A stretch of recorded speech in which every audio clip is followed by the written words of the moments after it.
Essay. Jawaharlal Nehru. Jawaharlal Nehru was a great leader of India. He was born on November 14, 1889. People lovingly called him Chacha Nehru.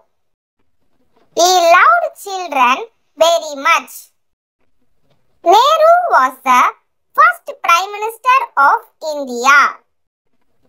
He helped India become a free country. Nehru liked to wear a rose on his coat. His birthday is celebrated as Children's Day. He wrote many books for children. We remember him as a kind and wise leader.